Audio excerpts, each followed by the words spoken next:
Hey friends, back again. I know the lighting isn't perfect, but I have a lap full of kitty, and so uh,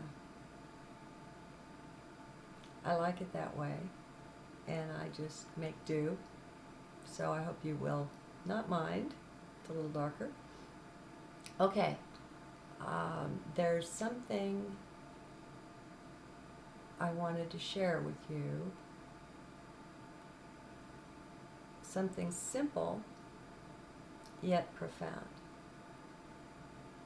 You are source. Do you know that? Now, that's not the something, but that's where we'll start.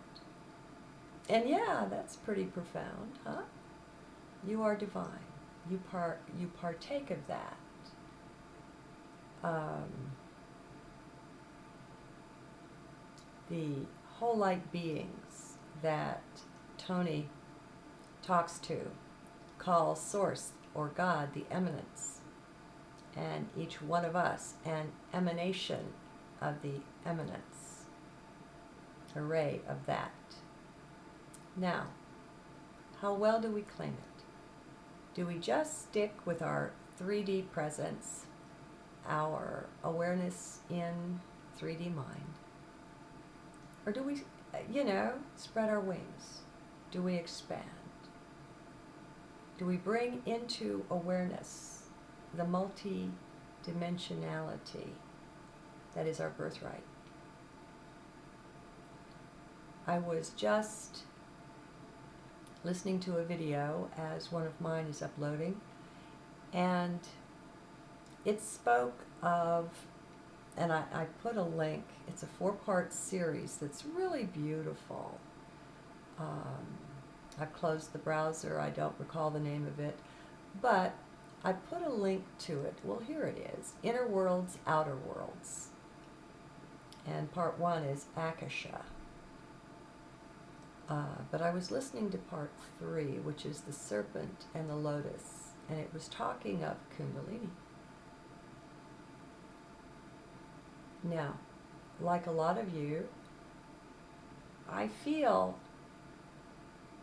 the energetic of chi in the body, the motion of Kundalini, but unlike let's see, a David Icke, I don't know if Eckhart Tolle felt the rise of the goddess as a part of his awakening or not. He doesn't mention it, maybe not. But anyway, quickly flashed through my mind a little bit of regret or of desiring, that said, I don't have that. I wish it did. I wish I did. And I'm glad I caught it, because had I accepted it as a thought and just gone on, had I let it pass, what does that say and what does that do? It says I accept this self as incomplete, as not whole, as not the fullness of the divine. And I am that, and so are you. So are we all. We have been trained to accept ourselves as far, far less than who and what we truly are. And as we accept it, it becomes the rule, the law for us, because that's how we've used our free will. We've said, yes, that's okay with me. And so maybe we've identified with our thought.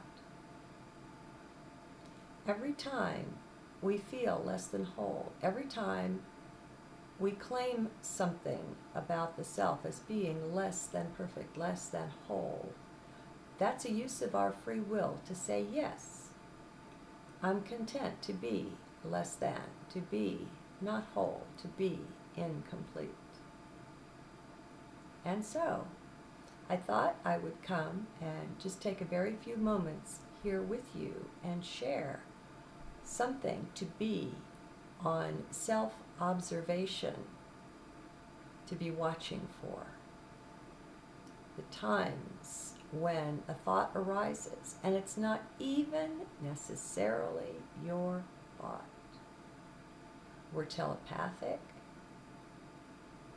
and thoughts can be projected. There are even mechanical means of doing this, electronic means.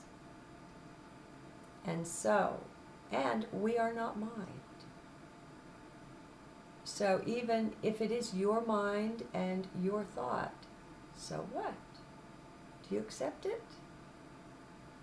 If you do, accept the consequences that go with it. As for me and mine, I'm claiming the divine. Namaste.